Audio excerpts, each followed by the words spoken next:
Okay. Well, it is an immense pleasure for me to introduce Cristina Borgoni. She's going to give us a talk today for our conference series in APPLY. Cristina is a lecturer in Bayreuth University in Germany. She has worked and published extensively on self-knowledge, and today she's going to talk about norms of first-person authority. So, Cristina, whenever you want. Okay, thank you. It's my pleasure to give this talk and to present this work. Thanks for the invitation. I've been following some of the talks, and I think that is a great series of talks. So I think that I'm going to start right away with the slides. So I'm going to share the slides with you. And can you see it all right? It's yes, fine. Yeah, we can see the slides and see you. Okay, so as an introduction, what I'm going to talk today is part of a book that I'm writing, whose title is the same as this talk, so the norms of first-person authority, but some material also comes from a chapter that is going to appear in the Oxford Handbook of Social Epistemology. And just one technical thing, because I can see the camera on my slide. So how can I move that? I need to exit this. So I need to move this to somewhere where I can see everything. Just a second. Okay, so I'm going to put here. So I will try again. Okay. And see. Okay, that is better. But I think that I can only see you, Manolo. Maybe if you can mute yourself. Yeah. I was muted. I was muted.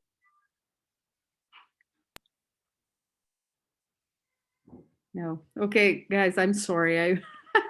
Okay, now I got it. Sorry. So we start again. So I guess you can hear me all right. Is that right? Yeah. Yeah, okay. So the talk is going to have roughly 3 parts. So the first is going to be the methodological background, or the methodology that I'm going to follow. The second part, that is, of course, going to be clear in the middle of the talk. So it's going to be about early communicative acts.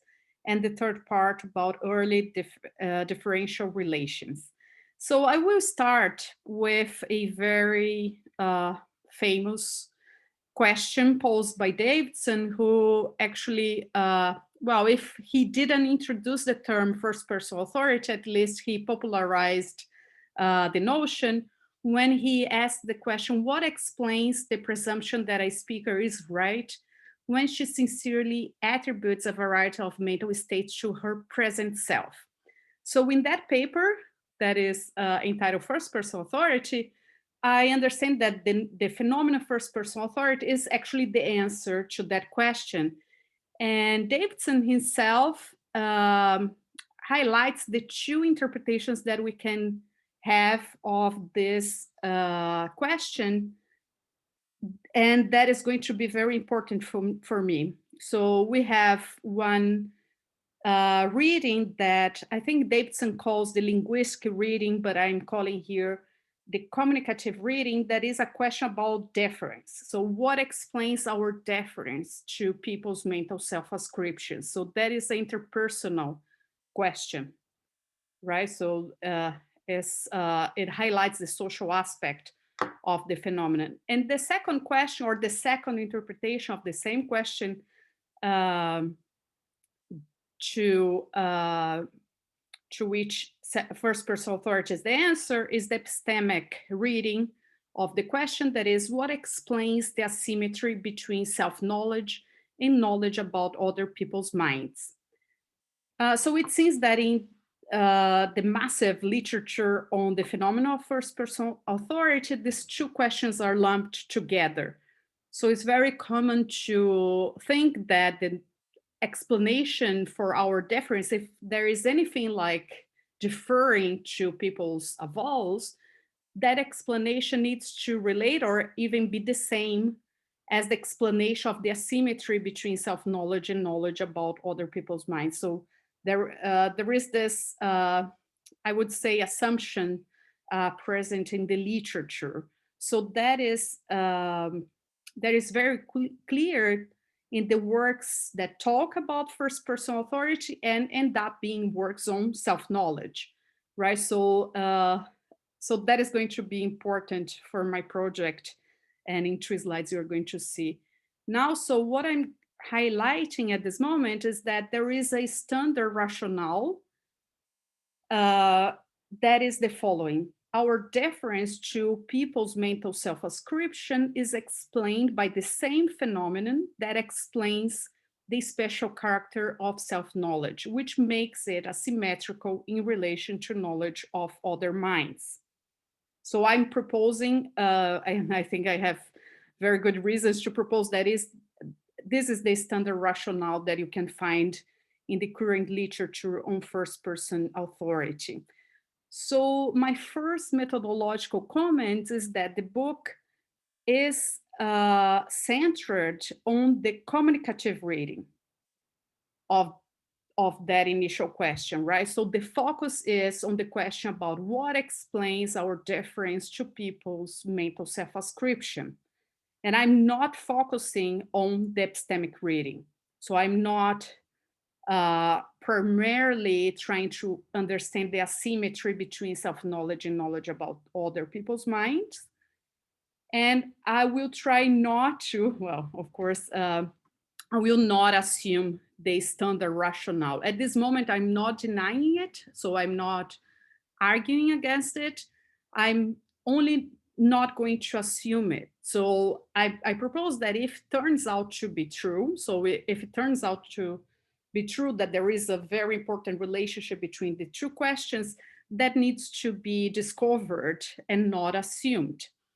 So there are various reasons to go with that reading, but I think that one very simple reason that I can give is that focusing on the communicative reading is a legitimate philosophical enterprise. So if you think about the communicative reading in isolation from the epistemic reading, you can see that there is an intrinsic social factor there because we are talking about interpersonal communication, interpersonal relation. So if that is the focus, it seems that it's not so obvious that understand what is so special about self-knowledge, even if you don't have an epistemic view on self-knowledge, is not going to explain the entire phenomenon that we are looking at, how people treat each other, the interlocutor avowal, for example. And I'm going to give you only one extra reason, at least to accept this change of focus, because this is really a change of focus or perspective given the current literature on first-person authority. So Ayer in 1963 proposed the following thought experiment. Imagine a situation in which someone comes to know the thoughts and feelings of another person in an equally accurate way as she herself does, for example, by telepathy.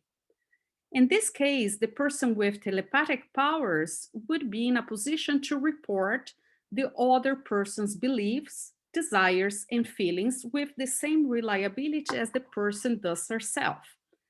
Nevertheless, Ayer suggests, even in that case, we are still obliged to give her the last word. One may be the final authority concerning their existence and their character. So Ayer draws some conclusions in that paper, but my interpretation of that case is the following. Deference as a way of treating each other's mental self-ascription does not seem to be only a function of the accuracy of one's report. consequently, it does not seem to be a function of self-knowledge exclusively. So my point here is that the case ultimately raises doubts about the standard rationale, right? So the case is one in which you have equality of accuracy or equality of knowledge about a given person's minds. But it seems that Ayer's intuition is right, that even in that case, we should give the speaker the last word about her mind. And what that seems to me to indicate is that, well, there might be something more that is underlying the way that we treat people's avowals with deference. So that was only a support for my methodological choices. And then here is a brief recapitulation. So my question in the book is about interpersonal deference, typical of first-person authority. And the focus is on the communicative rather than on the epistemic question about first-person authority. And 3, I will not assume the standard rationale. So we pass now to the second methodological comments. And that is a little bit more substantial about the methodology that I'm employing. So the guiding methodology is the philosophical analysis of early forms of interpersonal deference between adult human beings and infants. And the roots of this methodology lies at the philosophical analysis of the ontogenesis of the phenomenon. So this methodology has been used by several authors. I want to use this methodology, and I'm using this methodology for epistemic and ethical reasons. And it seems that this methodology, at least when we are thinking about first-person authority, brings some advantages. And one very clear advantage is that it avoids over-intellectualization. So when we are looking at a given phenomenon that involves certain cognitive capacities, and we are looking only at the adult human beings, we may have some higher capacities interfering with our identification of the phenomenon. So maybe some higher capacities that are present in adult human beings will sort of misguide our identification of the nature of the phenomenon. So I take it to be epistemic point. So looking at the ontogenesis of the phenomenon maybe guides a simpler view of the central characteristics of a given phenomenon.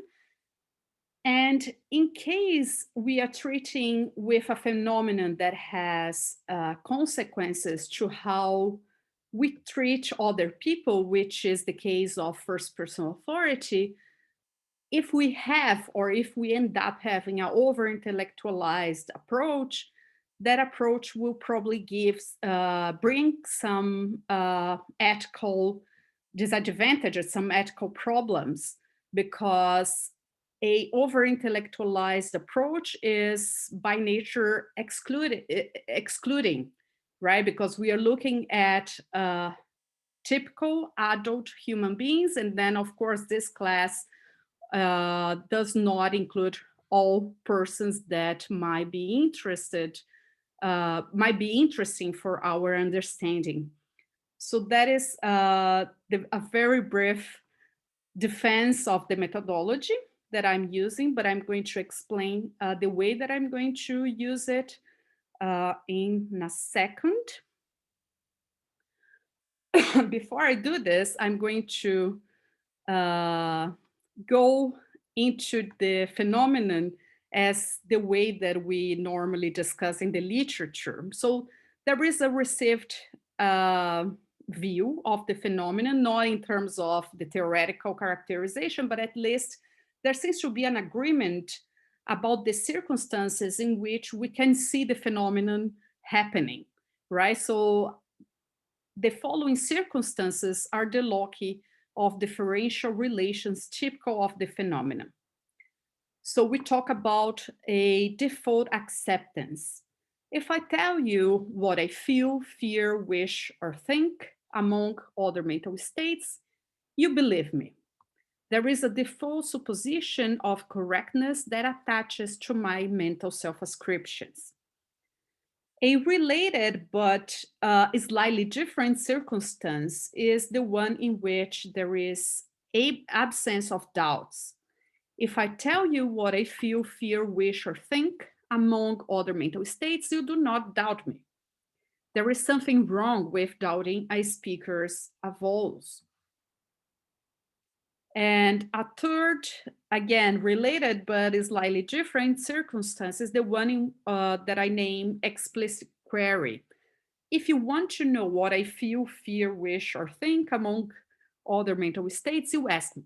So I'm a good, if not the best, source of information about what happens in my mind. And then, of course, you can see this idea in various books on self-knowledge.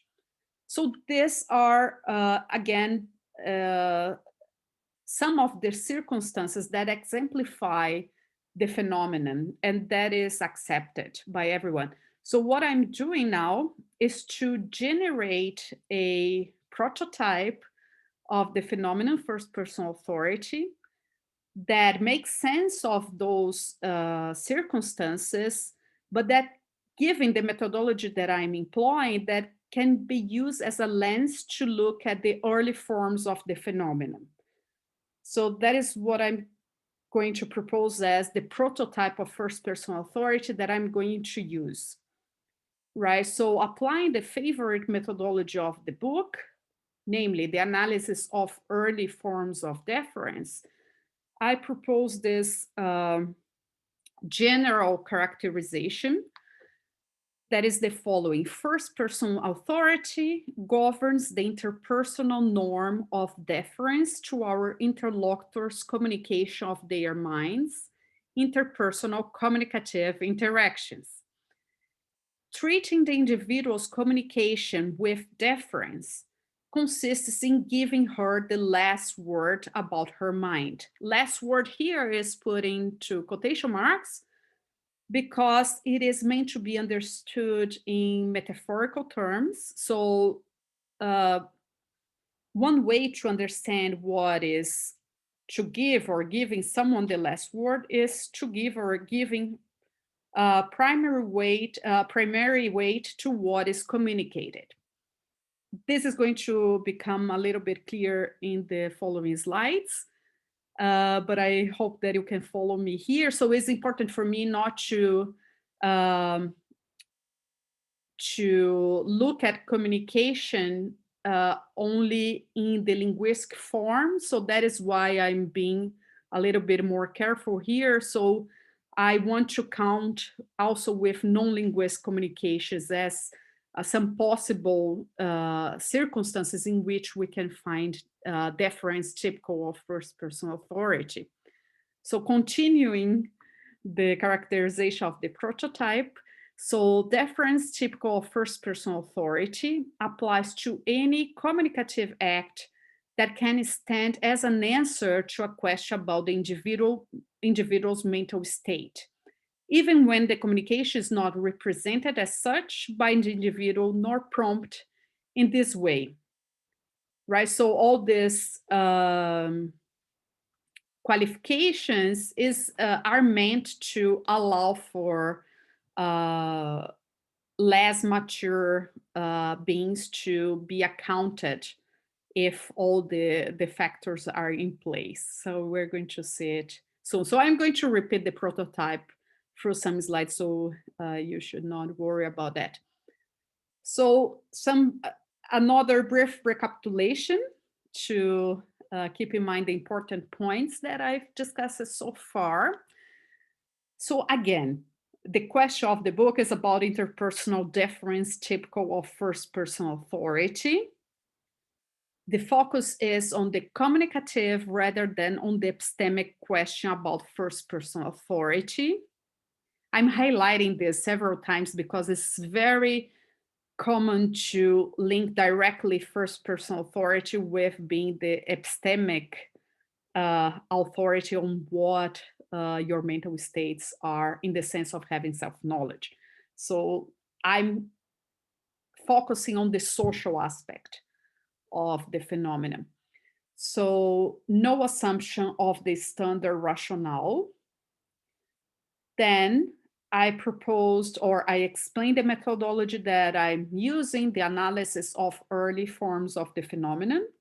And then I proposed a prototype of the phenomenon that was generated from its characterization involving typical adult human beings, so the accepted circumstances where the phenomenon happens, that will then serve as a lens for us to see the early forms of the phenomenon. So now we start the second part of the talk.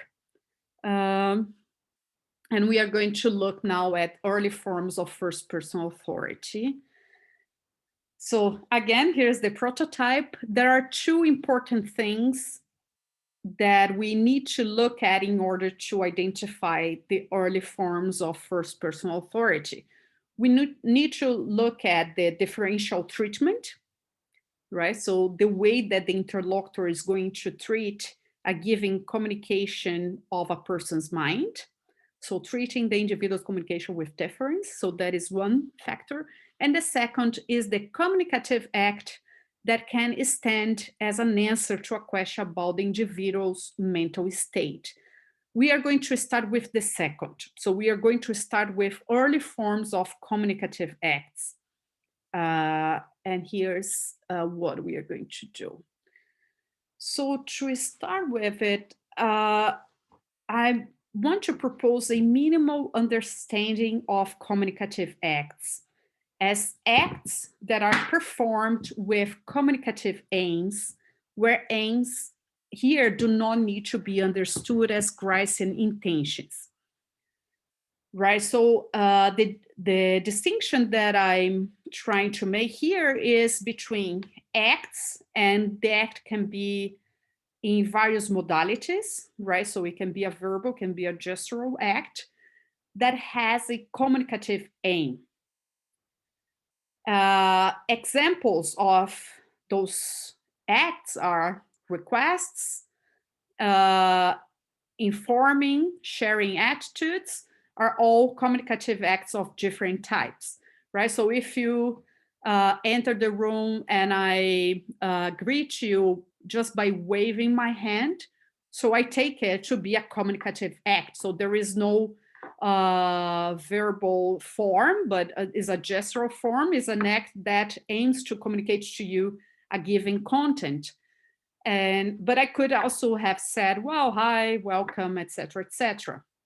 The distinction here is between another act that could be communicative, but the aim or is not performed with that aim. So that is the important division that I'm looking at. So it's not the same division or distinction that Bryce was looking when he was interested in understanding the distinction between natural meanings and non-natural meanings. So if we can go with at least examples of communicative acts, I would propose, well, let's treat communicative act as a primary notion here. And because you are going to see why this linkage with Rice in 3 slides. But it seems that we have a very clear idea about what or which examples are clear examples of a communicative act, right? So the act that is performed with this communicative aim. So the structure of the aim, we are going to not take, at least in principle, to be cognitively demanding to start with. So it seems that, at least in developmental psychology, there is a consensus that proper communicative acts can be identified around the first year of life, so around 12 months. And one particularly where we studied communicative act is pointing. So there is a lot of research on pointing, and I'm going to use pointing as one central example. Of course, there are other communicative acts around those age, but let's look at pointing, since there is a lot of evidence about that. So there are different interpretations of pointing. And one, at least one of the earliest interpretations of pointing is the one that actually don't take it to be a communicative act. So a view that Bates, Camayon, and Volterra propose is going to be classified within the lean views of pointing. So according to these authors, pointing is a social tool and thus can be used to cause others to do something.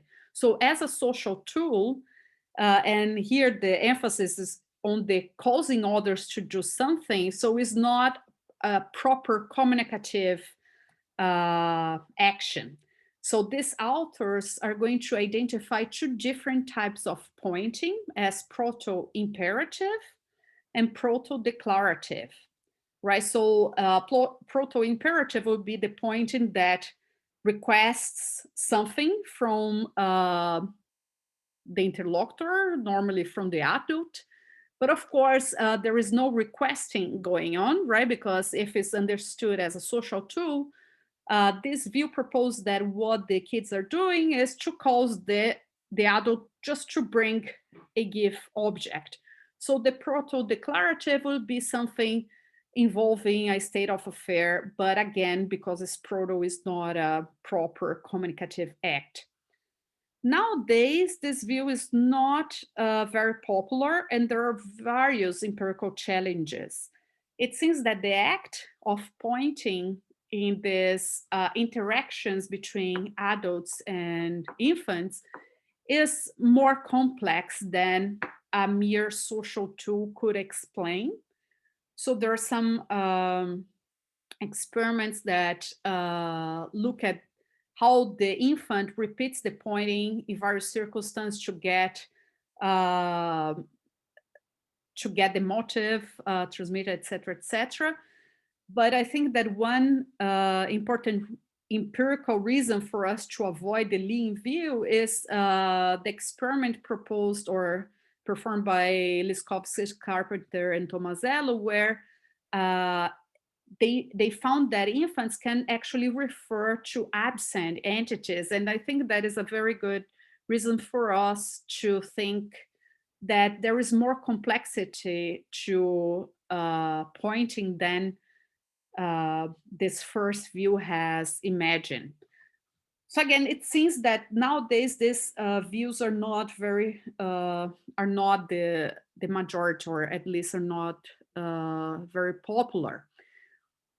On the other extreme, we have the rich views, and we have here the example of Tomasello that takes pointing as a communicative act and is a communicative action whose aim is specified via Gricean communicative intention. So the nested intentions, so the three intentions that Grice proposes in his view of meaning. Well, there are also empirical challenges for this view. So the first being that that view is cognitively too demanding. So the standard tests for the presence of well-developed theory of mind abilities that seem to be implied by the Gricean notion of intention are not in place in 1-year-olds. So that is very complicated.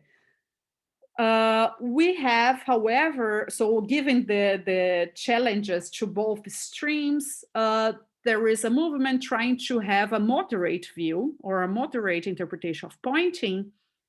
And here I'm citing the one proposed by Moore that he calls the minimum Gricean account of communication, where pointing is a communicative act, but does not require a developed theory of mind. So Moore has an explanation of the second clause of the Gricean account that is not in terms of representing the intention of your interlocutor.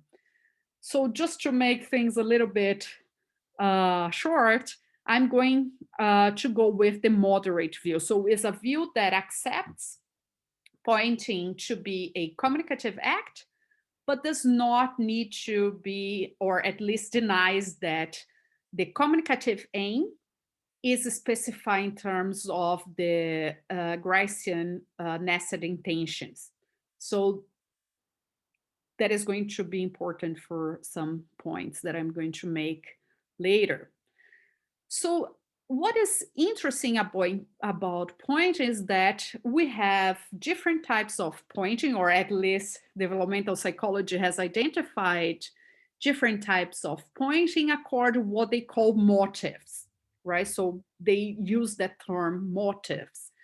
So one type of pointing is the imperative pointing that already the early studies by Bates, Camayoni, and Volterra has called proto-imperative, and the motive here is to request something, right? So to point to an object, to request that object, or even to request help to perform a given action. But we also have declarative pointing, and where the motive here is to inform your interlocutor and not to request a given object, so the reference of the pointing. Tomasello and colleagues have proposed that we can actually distinguish the declarative pointing into two subtypes. We can talk about declarative pointing as informative and declarative pointing as expressive. So in the first subtype as informative, the infant will point to the referent with the motive to give a needed or desirable information to the adult. And in declarative point as expressive, the motive here is to share a given attitude. For example, to share excitement about or involving the referent of the pointing, or contentment, etc., etc. There is a further proposal here that says, well, we can also distinguish the imperative pointing into another subtype that is imperative as interrogative, where the infant doesn't request a given object, but rather requests information. So it seems that we have a rich classification here of pointing as communicative acts. So my philosophical point is that pointing is not only a communicative act, an act that has a communicative target, but also an act that communicates the infant's mental states. How do I get that? So first observation, well, different types of pointing are identified by different communicative motives, requests, informing, etc. A particular point succeeds as a communicative act not only if the interlocutor gets the referent right, but also if the interlocutor understands the motive of the pointing, right? So if pointing is indeed a communicative act, it can succeed or fail, right, in the communicative interaction. But in order to succeed or fail, it is not enough that the referent gets identified, right? But also the motive, or centrally the motive, because it doesn't matter if the kid is pointing to the ball as a informative pointing, declarative pointing, instead of imperative pointing. You bring the ball to the kid is not going to get satisfied. So we are going to say, well, the communication hasn't succeeded in a way, but of course the kid will probably repeat the pointing and make you understand what the motive was. And it seems to me that the motive of the pointing is communicated by the communication of the infant's mental state, right? So desire, a given point of view, a given attitude, or to be shared, etc. So if you as an interlocutor understood the type of pointing the point is, you got the motive, you got the referent, but also the motive. And by getting the motive, what you got or what you understood was the infant's mental state. That is, of course, important for me because first person authority relates with the communication of the interlocutor's mental state.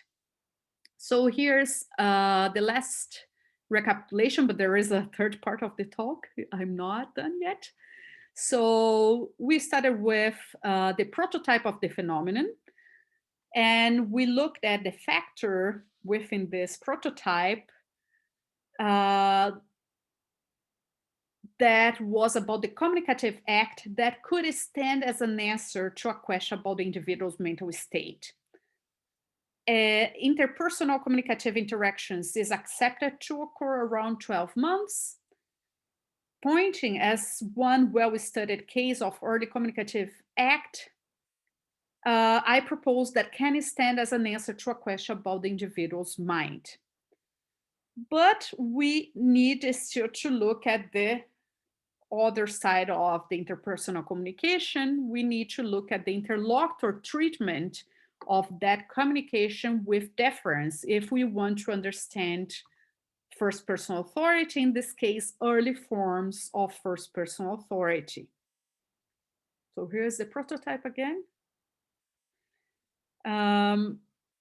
So because I'm looking at early forms of deference, I'm focusing on communicative interactions between adults who follow the norms and know the norm of deference typical of first person authority, and infants and young children who at least produce the relevant communicative acts. Of course, I'm not saying here that infants and children, young children, are able to follow themselves the norms of deference, but they produce the relevant communicative acts to which can be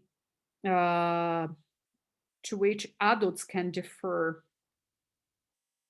if I'm right. So here's one ordinary example just for you to get an idea about where I'm going to. Suppose the infant imperatively points to food for the adult to attend, communicating her desire to get it.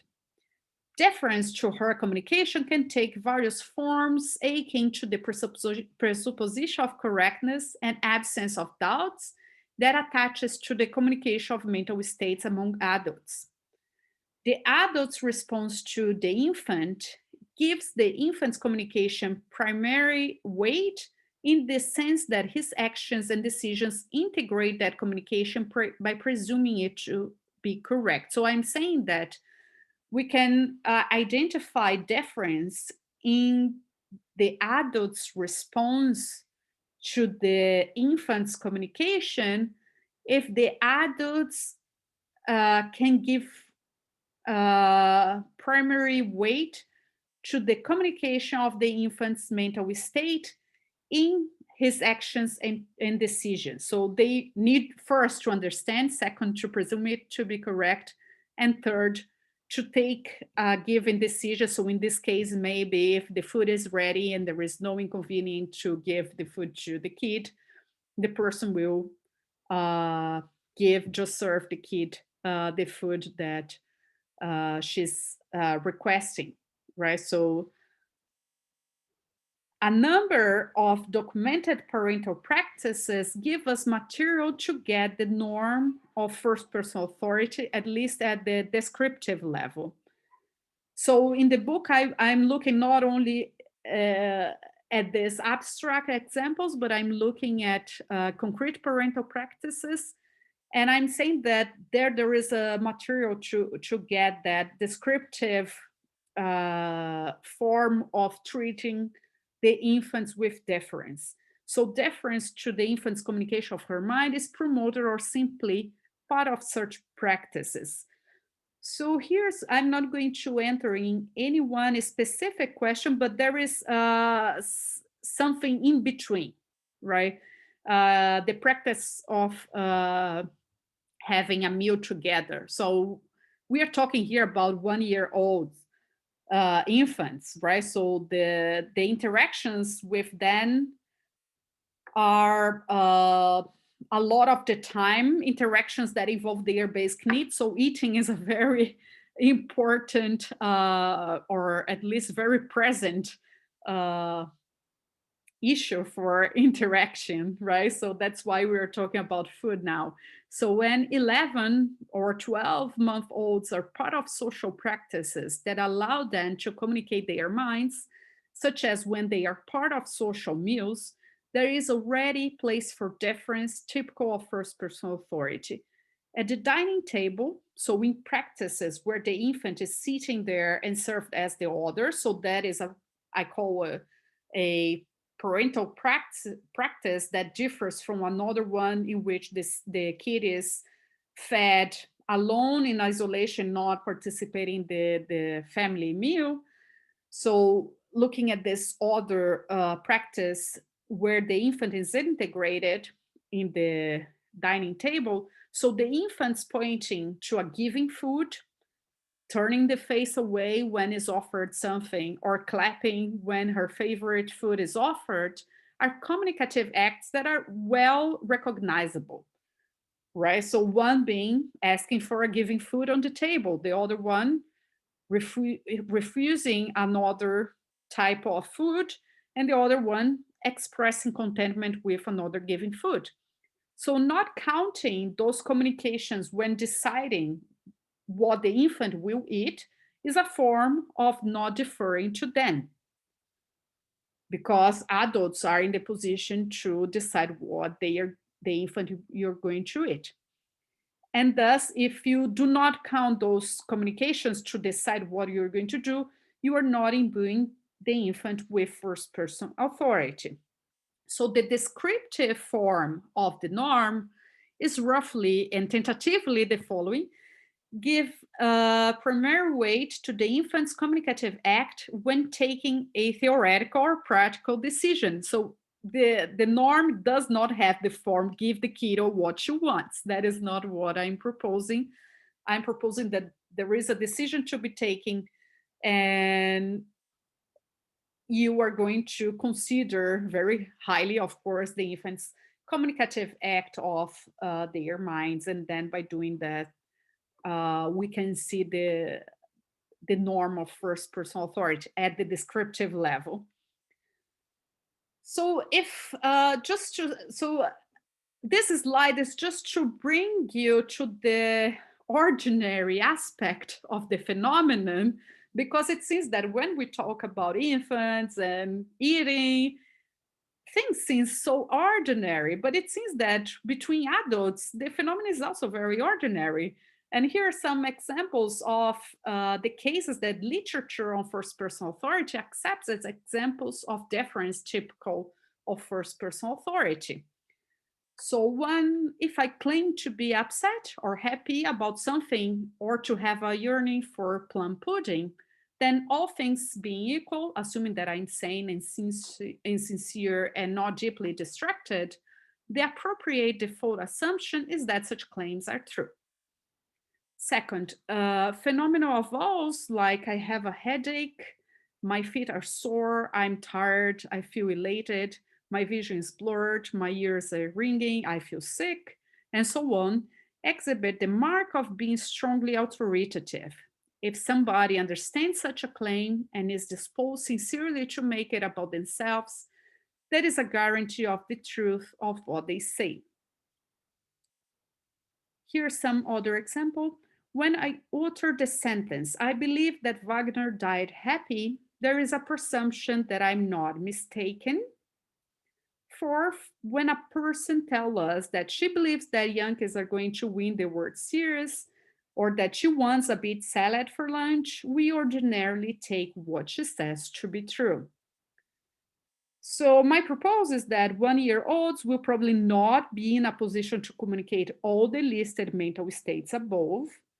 However, they certainly do communicate many of them, in particular the ones that I put in bold letters, despite the different structure of what is communicated. So avals versus non-linguistic gestural communication. So I accept that the structure of a vowels is different from the structure of pointing, for example, right? But that is, so I'm not claiming that the unity between early and late forms of deference is due to the sameness in the structure of the communicated content, but the continuity between the social practices where this deference is in play. So I just, I put the sentence, I believe that Wagner died happy, in bold letters, just because I'm in Bayreuth, and I think that kids in Bayreuth will be very early able to have some propositional thoughts involving Wagner, even though they cannot say they died happy very early. So that is an inside joke for myself. I hope that you leave me with that. So what I'm saying is that, again, there is a difference in structure about what is communicated in a vowels and pointing, for example, but there is a similarity between the social practice where the interlocutor can differ to those communicative acts. I have a last slide, but I think that I'm going to skip. How is my time? I think that I'm over time. Chris, if you need 5 more minutes, that's okay. Okay, so I think that is at least relevant for you to understand the perspective from which I'm looking at deference here. So that is the last slide. So my suggestion is that what matters most for understanding what we do when we defer to other people's communication of their minds is less the question about who knows best about what is going inside, but rather the practical question about how to respond to what has been communicated. Because so one view of understanding what deference is a view that I call the spectator view. So where questions about one's mind happen in a void, so detached from practical purposes, and have the pure theoretical aim of knowing one's interlocutor's mental state for the sake of it. So deference here is a purely theoretical attitude. Right, so we take someone's avowals to be true, well, because the person knows best. But it seems that this spectator view of deference is misleading for various reasons. One is that the circumstance in which deference happens is the interpersonal communicative circumstance. So the interlocutor is not an arbiter, but is part of the interaction, right? So the person might ask or might accept that communication, that acceptance will have some consequences for his or her own decisions or further reasoning, right? So the question about the person's mind doesn't end with the person's avowal. And because of that, I think that a better view is to take deference to be a doing, it is a way of treating our peers' communication of their minds. So the relevant question that guides deference, typical of first-person authority, is not primarily questions of the type, do you believe, do you feel, fear X? If these questions are conceived as an end in itself, but rather practical questions of the type, what do I do given your communicated mental states? This is why deference has been proposed as a form of giving primary weight to the communicated mental state. So that is what I have prepared for you. And I'm looking forward to your questions. Thank you. Okay, thank you very much, Cristina. Okay, now I can see you there. Okay, so we have some time for questions. You can either raise your hand. I'm not sure how this particular system works. Probably you can raise the hand or just write something on the chat. So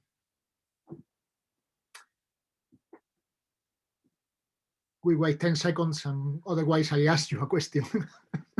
Please do.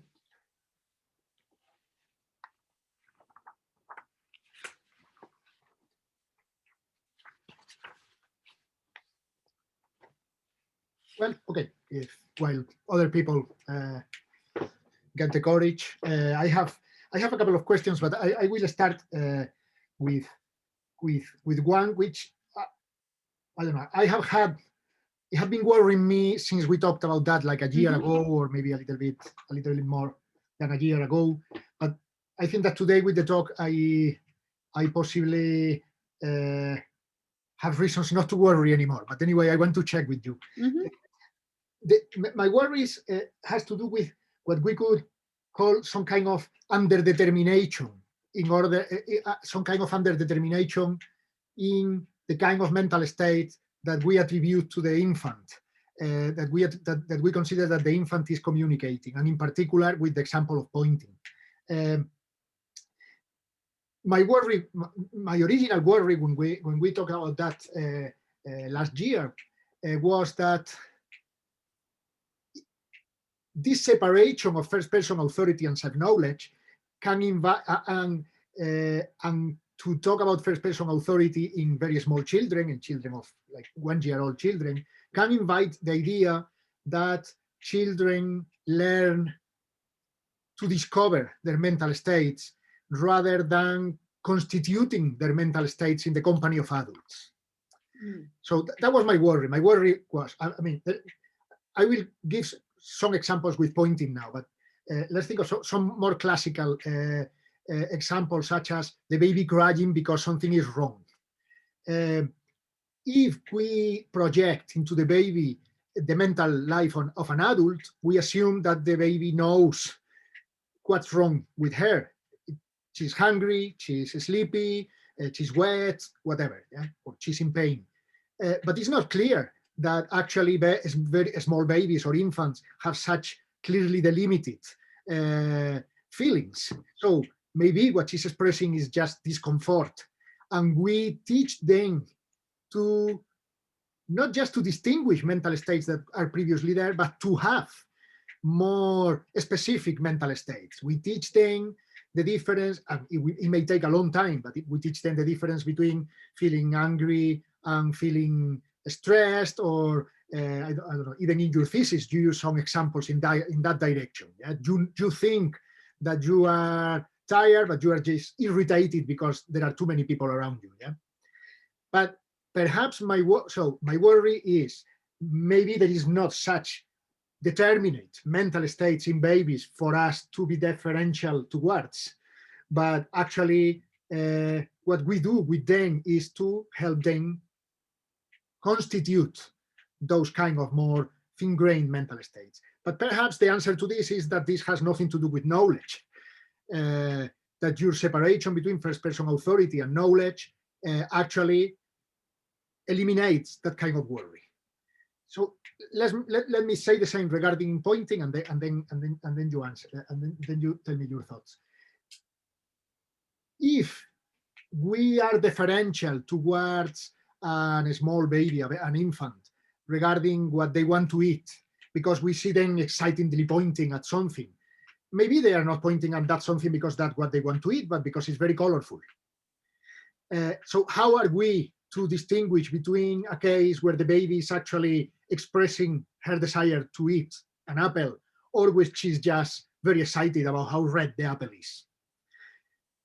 In our case, we can be asked, do you want to eat the apple, or is it just that you want to paint it because you find it beautiful? But in the case of the baby, in a sense, we teach them to distinguish excitement because they want to eat something and excitement because they find it very beautiful.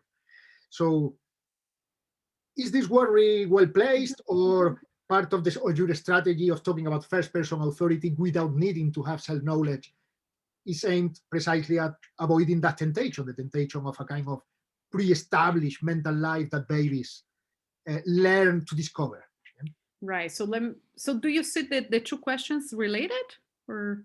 Well, I will maybe, yeah, somehow. Yeah. So the first, I do like the way that you described what happens, right? That we help them to, well, to have, in a way, the more precise mental states by vocalize, by giving names, by putting labels, etc., etc.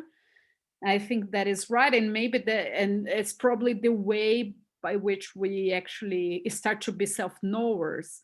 But I don't think that what I'm suggesting implies that I accept the inverse contrary story, right? Because I'm looking at, so that is the change between now and my previous work. So before I talked much more about expressive, communicative actions or reactions, etc., etc. But now I'm being a little bit more conservative and talking about very specific communicative acts. And actually, the mental states comes down to what, 2 or 3, right? Desire, point of view. So really minimal, right? It's not that specific. So it can, so we can maybe allow both stories happening, right? So of course, infants do have mental states. To be precise, I identify as that. So of course they have pain, of course they, right? But pain due to that, and that cause, it's something that is going to come later. But I'm not even talking about pain now, right? So I'm talking about the desire to get that thing, or the desire to climb the stairs, something very minimal, right? So, and then I think that we can accept that. So they are early forms of communicative acts, and it doesn't matter if what we have is just 3 types, right? Or 2 types, but we do have that.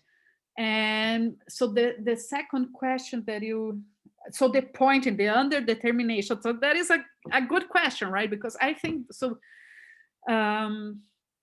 it is true that, well, it's not very easy to get the motive right, but I would, of the pointing right away, all the time, etc., right? But on the one hand, the infant is also, so on the one hand, the infant is learning to get better and better into communicating what she or he needs to communicate or wants to communicate. So the fact that the kid is not totally successful in communicating that she's excited with the color, right? So if I would count, well, this is an unsuccessful communicative act if there is no way to get across, right? If the communication doesn't happen. And on the other hand, there are various very interesting experiments that the infants will repeat the point until you get the motive right. If you bring the apple thinking that, well, she wants to eat, and that is not what she wants, but she wants to share excitement about the color, she will insist on the pointing, right? So this, both sides, I think, that help to at least respond this sense of true underdetermination of the point that there is, right? So of course it's not determined as a sentence, but we also have elements to see, okay, there is something trying to be communicated, and in a certain way the infant will insist on that, and we can also have the case in which the infant just failed. But that is part of becoming a good communicator. Okay. Well, there is a question. If yes, we have time, we can come back to it in a way. Eleanor, whenever you want. Hi. Can you hear me, see me okay? Yes, it's fine. Okay. Thank you so much for that talk. I think this sounds really fascinating, and I'm very interested in this move you make away from the question of asymmetry between self and other knowledge. I think it sounds great. One thing, and I apologize, this isn't a very well-formed question, But one thing I was thinking is, so you, I think, rightly point out that we perhaps have been a bit too hung up, or you want to move the focus away from questions around who knows best. So this is the way you put it. So often it's assumed that we should defer to people when it comes to their first person self-descriptions because they're just in the best position to know their own minds. And I like the idea that that might not necessarily be the case.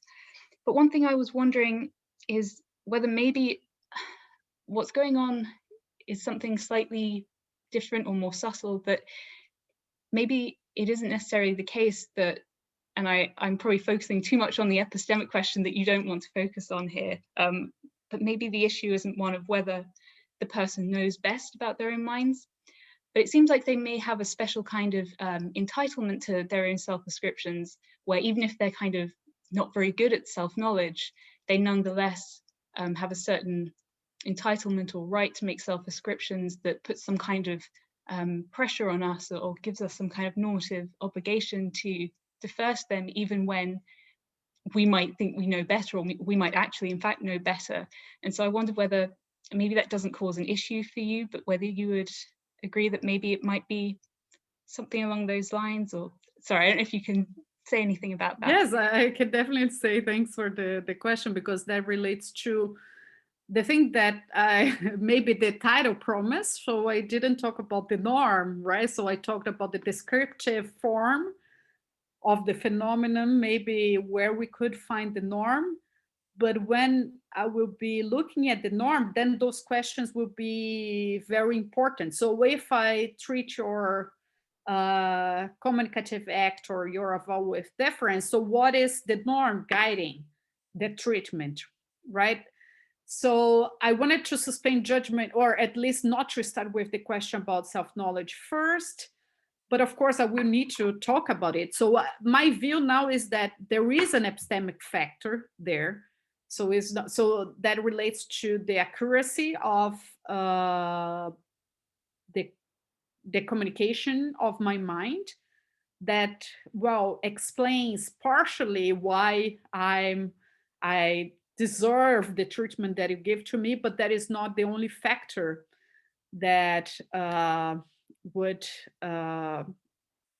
account for the entire norm. I'm still actually working on it, but I think that would be a combination between. So there needs to be an ethical factor there, it seems to me, right? So there's need to be a what I call the epistemic factor that relates to the accuracy, or how well positioned you are in relation to your mind, whatever conception you have about that position, right? So there are some people who would say, well, it's not a epistemic position, but it's a position according to which you constitute your mind, or you express your mind, etc., etc. I think that in the end, I will accept that, not for the entire spectrum of the norm, because I think that is just difficult for us to tell that this is what is happening in the infant case.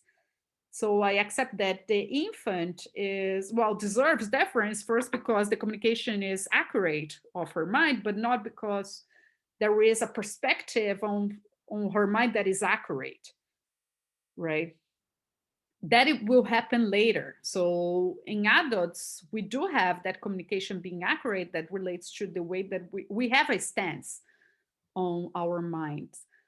But it seems that we have also some other rights that gets connected to that, right? So the way that I'm an agent, right? So if the matter is about what I'm going to do, you better respect me, right?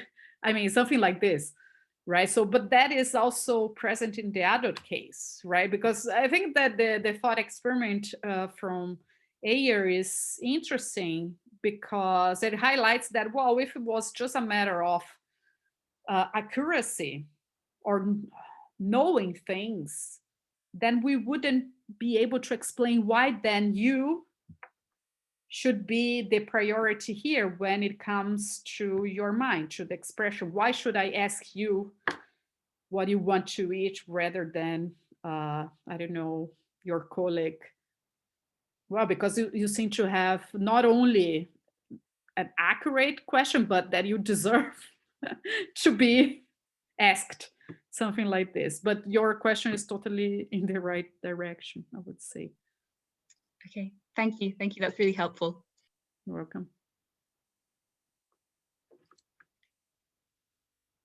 Okay, thank you, Eleanor. Okay, Cristina, if you don't mind, we can continue with. Of course, I don't mind at all. Follow up to myself. Yes. Okay. Okay. Basically, just to express my worry, maybe differently, or maybe trying to be more specific about the example. Okay. So let's continue with the case of giving the due respect to an infant regarding what she wants to eat or not, because that I mean that's the example that that I first heard from you when we talked about this, and because you used it a little bit today as well in your presentation. The thing is, it is one thing to accept that certainly in a broad way, children may know that they prefer some things to others. Chocolate to broccoli seems to be pretty universal. Yeah? But also, so a practice that pays respect to this, that takes into account the preferences that children seem to be expressing, I think that is worth defending. But at the same time, we as parents also we want them to want other things, not just to. I mean, it depends. If we are kind of Nazi parents, we are happy with them to eat what we want them to eat. But I think that is also ethically defendable, that we try to manipulate their desires in such a way that they end up wanting to eat things that are good for them, or that are very likely to find in their environment, and so on. One trick which I use is to mix something that they don't particularly like very spicy food, with things that they particularly like. So I manage with my kids to make them either be able to eat or like very hot food by giving them curry or by giving them Turkish pizza, because they already like curry very much, or they like very much Turkish pizza. So I increase the amount of heat. And even though they would prefer it without heat, but in my case, I have been successful, and I have managed for them to actually want to eat spicy food. This is compatible. I mean, what makes both strategies compatible? One strategy in which we pay attention to the things that they prefer, and the other, the strategy of trying to make them prefer things or to like things that otherwise they would not have liked. These strategies are compatible because self-knowledge and first-person authority are separated. Excuse me for the very theoretical question, but it is about this particular issue that I am very interested. I mean, what are the consequences of separating self-knowledge and first-person authority? One of them could be that we recognize that infants have something to communicate, and we pay attention and try to discover what it is. And the other is that we also recognize that they are still a long way from actually knowing with the precision of an adult what they want. Even though this is a never-ending story, even adults may be confused about what they prefer, about what they want, etc., or they may change. But is the separation of self-knowledge and first-person authority what allows for both parental strategies to be compatible and to be to work together? Have you thought about that? No, I haven't thought about that. The thing, so I'm going to say the thing that I'm thinking first, and then we talk about that, because it seems that isn't the case where self-knowledge is already present, because it seems to. So the good thing to think about 1-year-olds is that they don't have these fixed preferences, right? So you are going to present the things, and they are going to be today interested in getting this thing, and the next day to getting the other thing. And of course, you as a parent, you are taking care of the kid, and you have other worries, and you need to balance, right? And you are probably going also to maybe manipulate, look at this and this, but it seems that, I mean, I need to read more on the practices. There's no scientific literature, but it seems that it's very common that, yeah, kids can get very interested in the broccoli today and very interested in the whatever fruit tomorrow. So I would say that, so the preferences are not fixed and are not guided by the reasons, right, that we normally have when we are forming a decision to get that thing when we are a little bit older, right? So we could manipulate 1 year, but I don't see that happening with 1 year. If they are not interested in the thing, yeah, they are going to speed, and maybe they are even only so interested in playing with something and interested in eating the other something. But with the late, it seems that the later kids could be so it seems that those kids are already self-knowers, but of course they are not that precise in what they, well, I don't know. Yeah, maybe can you help me to think about this? I think that maybe one key here is the age. Yeah. But the examples I gave are older kids. Of course, I was not giving spicy. I was not giving jalapenos to my kids when they were 1 year old. Yeah. But when they were 3, 4, yes, perhaps, yes, and then that's not the same. Yeah. So now, because part of the fun of your project is that 1 year old kids are still not linguistic, or at least not linguistic enough to say, I believe this, I desire that, or I intend to do this and that. Yeah. So in as much as self-knowledge is an issue of having a certain level of linguistic abilities, then we can say, yeah, look, there is first-person authority. The baby knows that she doesn't want to have chickpeas and she wants to have another piece of chocolate, but she's still unable to actually express linguistically, or to have even to have propositional thought. So before having propositional thought, she already knows that that looks appetizing, yeah, or that she feels. So maybe the examples I was giving are not good enough. But one thing that I am not convinced is the manipulating. Right. That you use the word manipulating. The idea is not exactly manipulating, right? Manipulating suggests, but I think that you use that word. That's why I yeah. But then I right. Okay. I retract it. Okay. Manipulating invites the idea that we are actually lying to them, or we are deceiving them, or we are making them we are making them eat something that we don't want to eat. Yes. Like when you put some peel inside a piece of cheese to give it to a dog. Right. She's not going to eat the peel, but she will swallow the cheese. Yeah? Right. That's manipulating the dog. Right.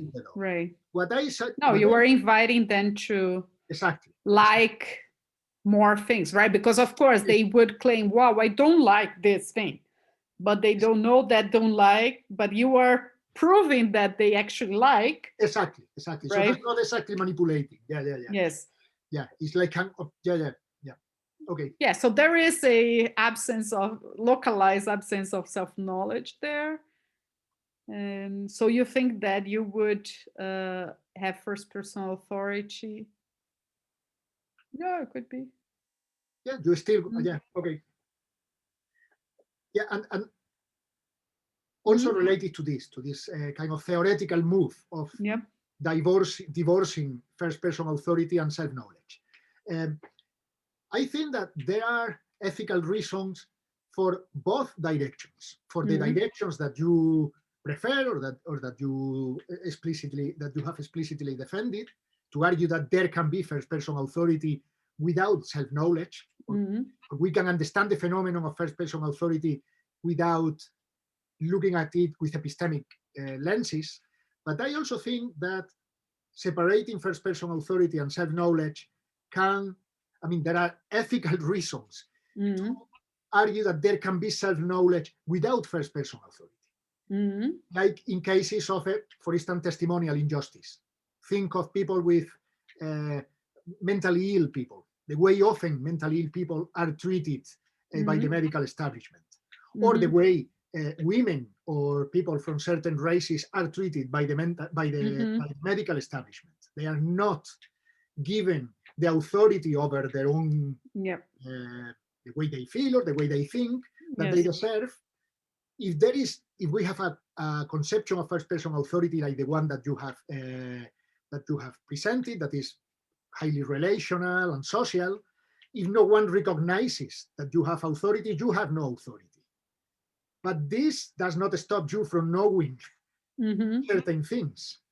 So one could be tempted to make this separation also for ethical or for political reasons, but by putting the stress on the contrary possibility.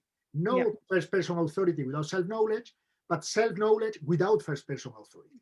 So giving someone, recognizing that someone may retain their knowledge in certain circumstances, even if they are systematically robbed of the authority. No one recognizes the authority they have, but they have the knowledge. Yeah. Do you think that there could be so do you think your strategy accounts for those kind of cases as well? How do you think they would? Yes. So I yes, I totally agree. So I think that those cases of epistemic injustice are cases in which you can retain self-knowledge and you are not treated with deference, and thus. So I did hold that claim that, well, if nobody recognizes you as an authority, you are not authority. But now I'm inclined to think that at the descriptive level, we don't have the norm being followed. But I think that maybe at the normative level, I would say, well, everybody is actually failing the norm. But I totally agree that this is a case to say, okay, the separation is important to make sense of in cases such as epistemic injustice involving a number of groups. But again, right now, I think that maybe at the normative level, there would be still something that people are doing wrong if they don't defer, right, to those speakers, right? Okay. Yeah. Okay, thank you very much. Thank you. Any more questions? Jesus? So just a very small question, a little bit for clarification, because I have I'm very close to your positions, I think, but I'm not very sure how close. So let me put the question in the following terms. I like very much the position you want to press here about the focus must be on the interaction between two minds. That's the starting point, the ontogenesis. There is a situation in which second personal relations are more important, and then. But my question is, the characteristics of first person, what is first personal in this situation is what is not clear for me, because in a sense that can give a certain notion of second personal relations or second personal recognition, authority, or even entitlements that you can change with others in these situations. But what does it make it particularly first personal? That's what all of my worries, because what do you need it? What do you need to recognize that the first person point of view? That I would say. So, but there are other issues that I like very much in your position that are related to the idea that in the deference in these situations, the point of view has to be the point of view of someone engaged in a situation in which you do something, and what you are doing precisely, and I think I agree with Manolo in that, is that you are making up your mind together. In that certain ways, you are sharing the minds, but to share the minds involves in a certain way these second personal relations. But my worry is about the first person side of the situation. Maybe what you want to say is that in order for developing the possibility of first person authority, you need to participate in these situations, these second personal situations. That is one, but the very same situation doesn't explain as such the first person point of view that requires third person, first person authority, I would say. Mm-hmm. Yeah, so that question is actually very difficult because of the resistance of the current literature. So because with first person perspective, it seems to be implied that you have a perspective on your mind, right? So you have a stance on your mind. Maybe it's not what you implied, but at least some people with whom I discussed those things were very resistant to accept that kids, if they don't have, a stance on their minds, how can they have a first person perspective, right? But I think that my understanding is very minimal, maybe, or simple. It's just, well, the perspective that this person has. So I need certain things to be in place. I need to make the point that we are talking about persons here, and that is not trivial given the intellectualized understanding of persons. But we have, so when we talk about 1 year olds, the only perspective that they have is their own perspective, right? So there is only one perspective there, the first person perspective, the perspective from which they are acting, interacting, right? So there is no third person perspective on their mind. There is no other perspective. But I think that for me, that is not a reason to say that there is no perspective whatsoever. So I think that the first person perspective comes from the fact that the person there is a subject, is an agent, right? So you have that perspective from that person with whom you are talking to or communicating to. And that, I think, for me, maybe that is not sufficient in theoretical terms, but that's the way that I'm understanding. So it's a very basic. I want to deny that is necessary for you to have a first person perspective, that you have a stance on your mind. Of course, then you need to qualify, right? So the perspective on what?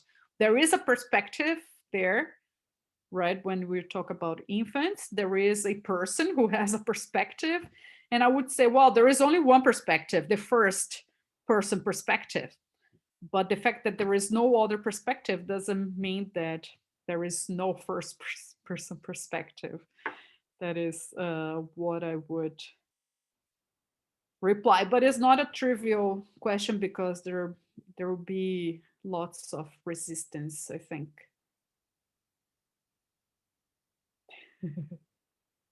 Okay, Jesus, are you happy? Okay, well, it's almost 7:30. If we have no more questions, maybe we can stop here and thank Cristina very much for a very exciting and thought-provoking talk. So thank you. Thank you. Thank you all. Okay. So see you around. See you. Bye bye. Bye bye. Let me see. Thank you guys for the messages.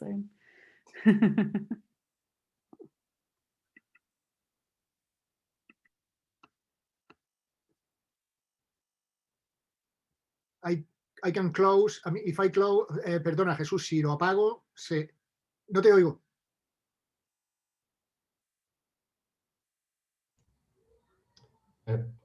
Para de grabar ya. Vale. Esto, porque yo no puedo pararlo.